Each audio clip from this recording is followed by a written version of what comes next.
Hi, I'm Peter Rose, founder of Longwood Currency Trading.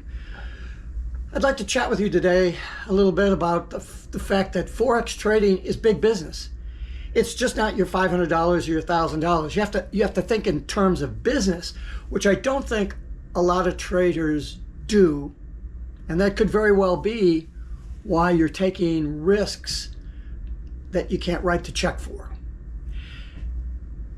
If I'm trading a 3-lot position, a full lot position, that's $300,000 worth of currency. That's like, I want to buy a house and the house costs $300,000. Well, do you have $300,000 that you can come up with? Well, probably not. Maybe you could, but that's not how the real estate market works, right? You make a down payment. So that's what we do in the currency market. We have 3 lots with a cash value of $300,000. How much do we have to put down? Well, the U.S. government says, for us anyway, you have to have at least 5% down. They call that margin. In real estate, we call it a down payment. The great thing with real estate is you put the 5% down, the $5,000 to buy the $300,000 house, and all of a sudden, you have to start making payments on the $295,000 that you borrowed. In currency trading, you don't have to start making any payments. They're allowing you to borrow that money, but they are charging you interest. You're paying interest on one of the currency pairs and you're receiving interest on the other pair, and the differential between that is called carry interest. So when you're looking at putting money down on a house, you're trying to put the least amount of money down that you can, but you want to provide enough money so that the mortgage is a little bit lower, thus lowering your payment that you have to make, and also reducing your risk a little bit. Because if your house that the bank has loaned you $295,000 on drops below a value of $295,000, say it goes to $200,000. Well, all of a sudden the bank is out $95,000. So what the bank is going to do is they're going to throw a margin call at you, and they're going to demand the repayment of your loan, or at least coming up with $95,000. That's what happens when there's a real estate crash. The mortgage goes what's called underwater, and you're stuck. You either have to come up with the difference to put the bank at ease or not. In the currency market, if the value of the currency drops below the amount of money that you've put up, the margin, then you get a margin call. And you've got to come up with more money, or you've got to close the trade. So in order to avoid a margin call, we put up more money. Instead of trading at 5 to 1, we go 10 to 1. That's safe. Now there's fools out there that will tell you to go to 100 to 1, 200 to 1, 500 to 1. In other words, instead of putting $5,000 down, you're going to put $500 down. And all of a sudden, you're great. You're controlling $300,000 of currency with a couple of $1,000. Well, that's great. But in doing so, instead of that 3-lot position being worth $30 a pip, now you're looking at a much larger position, and it becomes $300 a pip, or $600 a pip, or whatever the amount of money that you put down and whatnot. So now you've got a $3,000 pip, $3,000 bank controlling a $300,000 position, which is $300 a pip. And now you take a 10 pip hit, you're $3,000 out. Oh, but you only put $3,000 in. Oh, that's the problem. Forex trading is big business, whether you want to be in a big business or not. If you're going to trade, your number one consideration is how much money do I have to come up with in order to get this position? That's the wrong way to think about it. The correct way to think about it is what's the safe amount of money that I could come up with that's smaller than the whole amount of money in order to provide me safety and not avoiding margin calls, giving me room to run maybe 6 losses in a row. You know, if you're an active trader, you stand a huge percentage chance of hitting 6 losses in a row over 300 trades. So when you're thinking about your trading, it isn't just a trading. You're working a business. You're managing your money. Forex is one of those businesses you should be looking at as a business, not as a trading thing where you screw around with your $500, your $1,000. The person I can help the most who has maybe 6 months of trading experience, at least in a live account, no demos, that's silly. Trading a live account of at least $1,000, not $500 or $50 or whatever some of these brokers are allowing you to do. And then you've got beat up. You've lost your money. You don't understand because there are some basic principles you don't understand. And the primary principle of that is Forex trading is a business. There's records you need to keep. That's great. They're not business records to pay your taxes. They're records about how your performance is reflected on a daily basis and on a monthly basis so that you can project forward what your risk management should be in order to achieve the profit target on your money that you need it to be. I work primarily with folks in the 30 to 50-year-old age group who have jobs that they're working at and are either fearful of losing them and not having any other skills to do that in the younger ages, or as you move into the 50-year-old group, even as a software engineer, when I hit 50, I was starting to experience job discrimination in my job searches.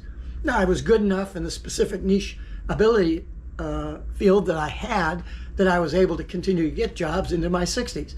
But then I went, oh, this is stupid. You know, I'm just fighting all this. I'm out of here. I had a real estate portfolio that I was involved in real estate for 40 years as an investor, and I sold that stuff off and retired a millionaire. And so I did business all the way through. So if you're going to be trading a $300,000 worth of currency, to be safe, you need to trade it at a safe amount of money, not 5% that the U.S. government will let you, but put 10% in there so that you've got some buffer room. Because if you go below margin, you get a margin call. You can't do that. And once you go below the margin, even though you close the account out, you can't go back in and trade 3 lots because you don't have enough money to do that. Now you have to drop back and trade 2 lots. And you're going to be using the skills and stuff that you were using at the 3-lot position, and you're going to be still trying to apply that at the 1 or 2-lot position. And believe me, that doesn't work. It's so critical today because of those changes. Your job, if you're young, not young, but if you're a mature adult in the workforce at 30 to 50 years of age, you are worried. And if you're not worried, you should be. There are a tremendous number of occupations that are being affected by AI right now. That includes accounting, law, technical work, programming, and systems design work. Almost every aspect, every job is impacted, except right now the trades. But we're getting to the point where the robotics is improving enough that some of those trades are going to be impacted. What are you going to do? Those of you that are in those early years can say, okay, if I get into this trading thing and I learn it the right way, then in 3 years, I'll be all set. And I'm setting the thing at 3 years because trading is not that tough. I mean, the course that I have is 6 weeks, and at the end of that 6 weeks period, there are certain percent return against risk profit targets that you have that are higher than you would get in real estate, because in real estate, you're able to get 20-25% returns that you can compound out, because you've got 5 to 8% appreciation of the properties. If you're on the coast, it's 8 to 10% maybe, and in the heartland, you get 5-6% appreciation on the property. But because it's an income property, you're generating net cash flow if you understand the business of real estate, which I did.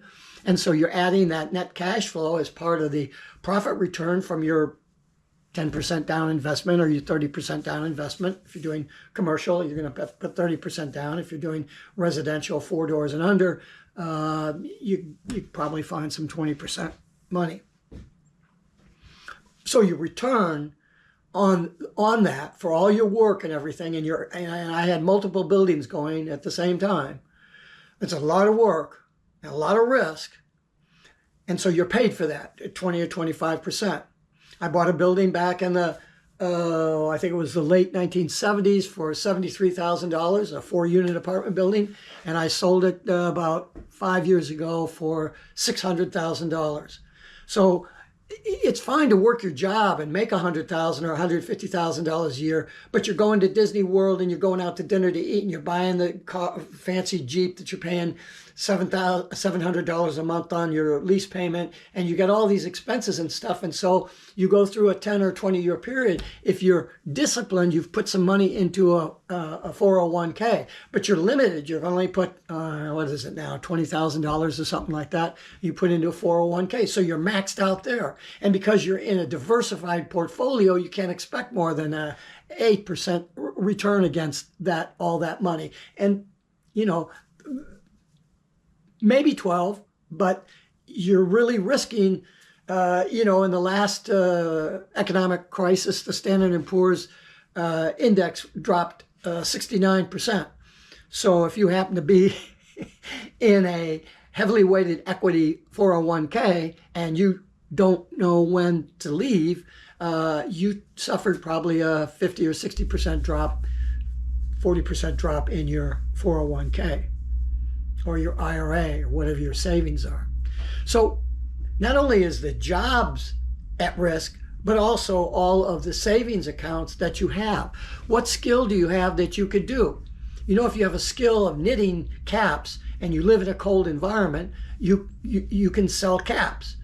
But you're limited as to how much money you're going to make, because it's limited to the value of the cap that you could sell. So we look at the Forex market as a viable alternative for replacing your job income, or at least substantially getting to the point where you're making enough money that you can survive and live happily. So if you're trading and you've got savings, instead of putting that savings in a T-bill at 4%, why don't you make 4% a month? How tough is making 4% a month in currency trading? Well, it's not really that tough. You have to have some skill, obviously. But if you're not making a return against the currency trading that's greater than the return that you can get in real estate, then you ought to be doing fucking real estate. But there's so much more risk in real estate than there is in the currency market. In real estate, I lost $1 million net worth twice due to economic collapse. Now, I was able to make the $1 million back each time, but it took me 10 years to do that each time so that I could retire over $1 million net worth and have a nice life. In Forex trading, if you lose 6% in a month, last month I had a 6% loss, for example. I think it was early in the month. So I made that 6% back and ended the month 11% up. The same thing happened the month before that. I had a 7% loss. I keep getting these really large losses because I fall back into my old thing, thinking, I've got more lots I'm going to want to put in here, and I'm going to do this, and I push the envelope and it doesn't work for me. So that's my fault. But I'm encumbered by that because of my real estate background. You're not encumbered by that. So making a 4% a month return against your risk is fairly straightforward. You're not going to be able to do it by learning this stuff on your own, that's for sure. You need some guidance, and you need somebody that can show you how to make your trading a business so that it's fun. It should be fun. And you should understand that the losses are just part of the game. So you need some kind of a plan or a recipe to show you how to trade so that you win a little bit more when you win than when you lose, and you win more times than you lose. And you put those two things together and you're a success. And now 20% against your risk is where we try to get you to at the end of the fast track course. Now, you may not be able to do that, but you understand the skills and you believe in the process, and that's all you need to do. And it doesn't make any difference whether because you're trained correctly to do the 20% return against the $1,000 account that we're working with into the $10,000 account that you're then going to have once you graduate from the class, that you'll be able to be trusted with because you understand the rules of the game. So you make $200, you prove that you can make $200 on the $1,000 account, then you make $2,000 on the $10,000 account. Now, you say, well, $2,000 ain't going to replace my income. Yeah, listen, Slick, if you're making $40,000 a year and you can make an extra $2,000 from your trading and do that 2 hours a day, because the fast track course is geared to show you entry analysis so that you can find a trade and do that in an hour or 2 hours before you have to go to work. Because everybody's working. I'm retired. I don't have to worry about it. But most of you can't sit there at the computer terminal and do that. And God forbid you think you're going to try to trade on your phone. Don't.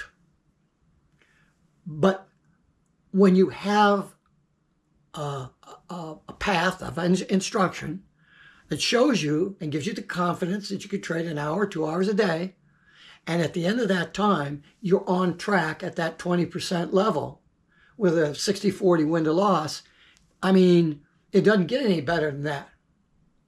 Now, it's up to you to follow the rules. If you can't follow rules or you want to argue with me, don't bother trading. It'll just go ahead and lose your money, and then you can come and talk with me and because you'll understand what the problems are. If you haven't traded before and lost, I can't help you because you don't understand what the problems are or the significance of your emotional contact with that trading process, such that you'd want to be trading a 3 full lot position with a $300,000 value that you put $30,000, or you fly with it at 100 to 1 and put $3,000 up, whatever you want to do. But you can't afford to lose that money. You can't afford to lose that money. Warren Buffett said that the goal and the trick and the process of making money is, number 1, don't lose money. Rule 2 is see Rule 1. If you're interested in talking a little bit more about this, send me an email. I'd be happy to set up some email conversation with you. If you have a problem, maybe I can help you solve that very quickly, or we could get onto a video conference and discuss all this stuff, because it's critical for me to convey to you that Forex is a business, and if you can learn the business of it, the trading just comes along naturally. Because business and trading are the same. It doesn't make any difference what business you run. You run an automobile dealership or you run a restaurant. The business is the same. It's the product that changes. We're fortunate in currency trading is that the business is the same in trading across the board, and the product is the same thing, is money. So once you learn how to trade, you can do anything. But why would you when you're successful with the trading itself? Send me an email. Let's get together and have a chat. Peter Rose, Longwood Currency Trading. Have a great day and have a great trading day.